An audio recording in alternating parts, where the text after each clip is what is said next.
설을 앞두고 요즘 이런 글들이 많이 올라오는 것 같은데 저 역시 시댁 방문 관련으로 괴로워하는 며느리입니다. 남편과도 대판 싸웠는데 계속해서 제가 생각이 없다며 코로나 핑계대지 말라고 하더군요. 싸우는 도중에 네 친구들은 당연히 네 편을 들겠지 하고 말을 하기에 많은 분들의 의견을 듣고자 글을 써봅니다. 우선 저는 만삭의 임산부이고 이틀 뒤 제왕절개로 둘째를 출산할 예정입니다. 출산 후에는 조리원에 들어갈 거고요. 마지막 출산이라 제가 3주간 조리원에 있겠다 했고 수술하고 3일은 남편과 5분 거리에 사시는 친정엄마께서 함께 봐주실 예정입니다. 그리고 첫째와는 떨어지고 싶지 않아 조리원에 같이 있을 수 있다기에 조리원에서 제가 돌보면서 어린이집으로 등하원을 하기로 했습니다. 할 수 있는 선에서 해보려고요. 이렇게 조리 기간에도 제가 최대한 할 수 있는 걸 하고 지내려고 하는데 어제 남편과 시가해서 정말 말도 안 되는 헛소리를 하는 겁니다. 제왕절개를 하면 일주일 동안 입원하니 퇴원하면 설날이다. 그러니 조리원에 바로 가지 말고 집에서 있다가 설날에 제사 지내고 설 연휴 끝나면 조리원에 들어가라. 하고 말하는데 처음에는 이게 무슨 말인가 싶었습니다. 그도 그럴 게 갓 출산한 산모에게 제사를 지내라니요. 너무 어이가 없어 5인 이상 집합 금지이니 이번에는 못 모이는 거 아니냐 라고 말했더니 그거랑 무슨 상관이냐며 가족이라서 상관없다고 하는 겁니다. 시어머니께서 집합 금지에 대해 잘 모르는 것 같아 천천히 설명을 드렸지만 아무리 설명해도 계속해서 우기는데 나중에는 그냥 알면서 우기나 하는 생각도 들었습니다. 그래서 5인 집합도 집합이지만 태어난 지 일주일 정도 된 신생아를 데리고 나오라니 말이 되나요? 거기다 수술 후 실밥 풀고 바로라서 힘들어요. 하고 말했더니 젊은데 무슨 걱정이냐 하며 개소리를 하시더군요. 정말 미친 거 아닌가요? 너무 어이가 없었지만 최대한 꾹꾹 눌러담아 말했습니다. 들어보니 둘째 낳고 나면 후배아리도 심해서 실밥 풀고도 많이 힘들고 아프다고들 해요. 그래서 제사 지내는 건 힘들 것 같아요. 하고요. 제 말에 시어머니께선 그건 누워있는 사람들이 그런 거지 움직이면 회복도 빠르다. 그러니 움직여야지. 누워있으면 더 힘들어. 하고 말하더군요. 여기까지도 정말 기가 차고 어이가 없는데 남편이란 작자가 엄살피냐? 하기 싫어서 이 핑계 저 핑계 대냐? 하면 되지 못할 게 뭐 있냐? 하면서 같이 개소리를 나불거리는 겁니다. 너무 화가 나서 그럼 오빠가 해. 왜 네 조상 제사를 내 몸 망가뜨리면서 내 새끼 위험에 빠뜨리면서까지 해야 해? 하고 말했더니 말 참 예쁘게 한다 하며 비꼬더군요. 시댁에도 아기가 3-7일도 안 지났고 너무 어려서 안 된다고 딱 잘라 말했는데 3-7일 같은 거 다 미신이라는 둥 제사를 지내야 지켜준다는 둥 되지도 않는 말들과 함께 5인 이상 집합 금지라 해도 가족이라 괜찮다는 말만 되풀이 하는 겁니다. 설명을 해줘도 우기면서 이럴 때 모여야지 언제 모이겠냐. 아기 태어났으니 보여줘야지.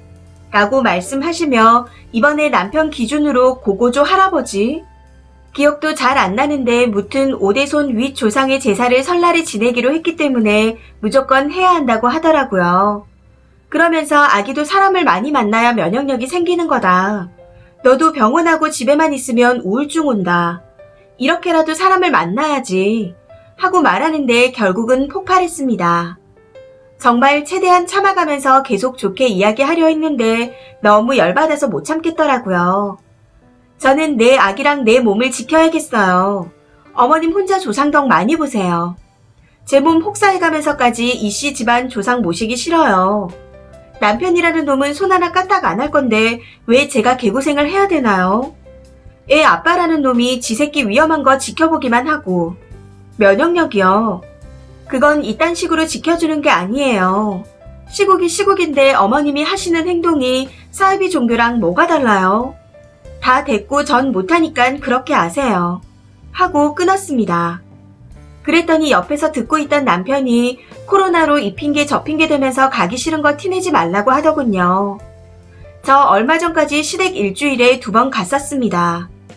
시부모님께서 좋아하시는 간식이나 과일 등 비싸든 싸든 자주 사갖고 무슨 일 있다고 하면 제가 가서 해결해드렸어요.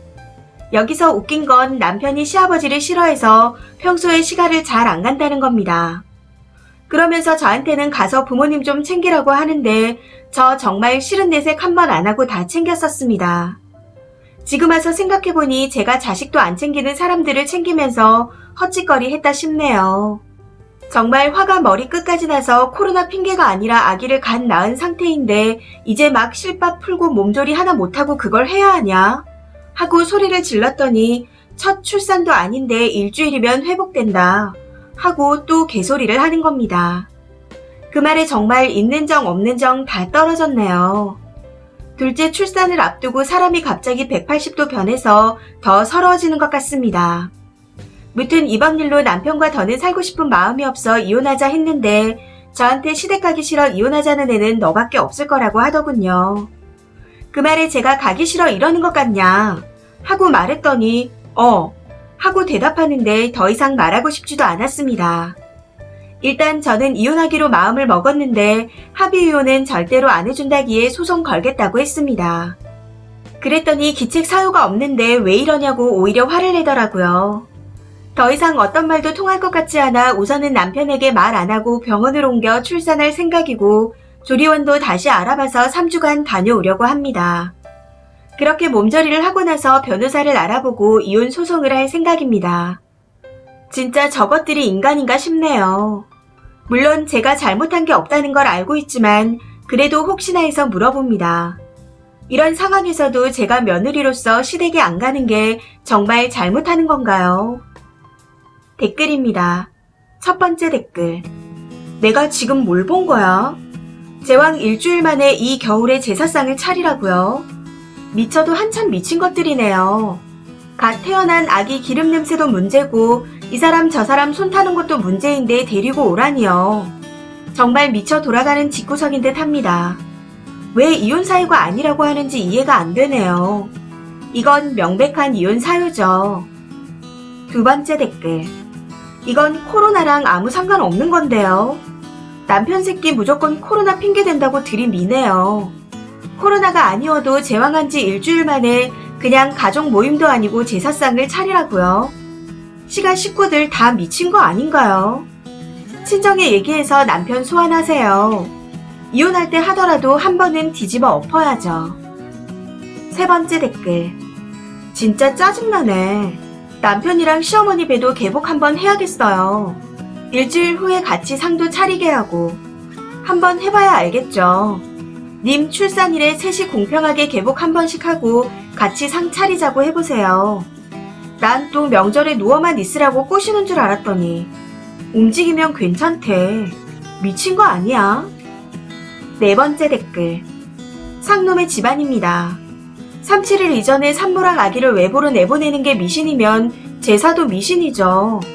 그리고 글 쓴 거 보니 남편이 설날 제사라고 한 것 같은데 설날은 제사가 아니라 차례예요. 그런 거 구분도 안 되는 등신이랑 대체 삶아뜨고 어떻게 산 거죠? 참 신기하네요. 다섯 번째 댓글. 제사를 저리 열심히 지냈으면 조상님이 보호하사 최소 70평 이상 되는 집에 시터 2분, 가사 도우미 1분 정도 고용하며 살아야죠. 어디서 공짜 인력 하나 얻었다고 제왕 일주일 만에 제사 음식을 하라는 건지. 종이에 손가락만 베도 아프다고 호들갑 떠는 것들이. 니네 그렇게 못되게 살면 제사 100날 1000날 지내봤자 천벌받아요. 악마도 울고 갈 집안이네요. 여섯 번째 댓글. 저도 비슷한 일 있었는데요. 저는 친정 엄마 아빠가 남의 편한테 자네랑 사돈댁이랑 우리 딸이랑 남보다도 못한 사이 같은데 이만 정리하라고 남편한테 전화해서 말해줬어요. 철천지 원수 괴롭히기 위한 게 아니면 절대 처음 본 남한테도 그러라고 할 수 없는 일을 시키냐고요. 그때 남편 싹싹 빌고 난리도 아니었습니다. 자기 부모 고집 꺾는 것보다 제가 이해해주길 바랬다네요. 이해할 일이 따로 있지. 그런데 결국 또 이혼을 고민하고 있습니다. 그 일은 그렇게 해결돼도 매번 그런 집 그런 남편은 기회가 생기면 저만 부려먹으려 하고 제 희생만 바라더라고요.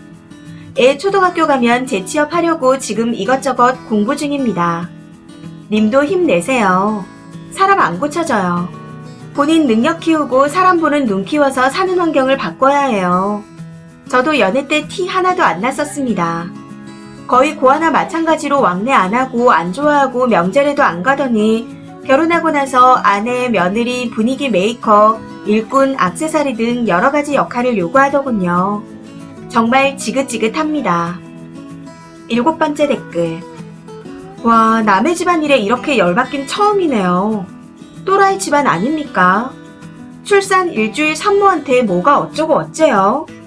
미치려면 곱게 미치지 터진입이라고 말하는 꼬라지하고는. 그 집구석 또라이 유전자 참 올곧게 유전 잘 됐네요. 그런 꼴 보고 자라면 님 아이들도 그렇게 될지 모르고 남편 또한 애 아빠 될 자격이 없으니 애들 2번 다시 보여주지도 마세요. 이 사연은 여기까지입니다. 시청해주셔서 감사합니다.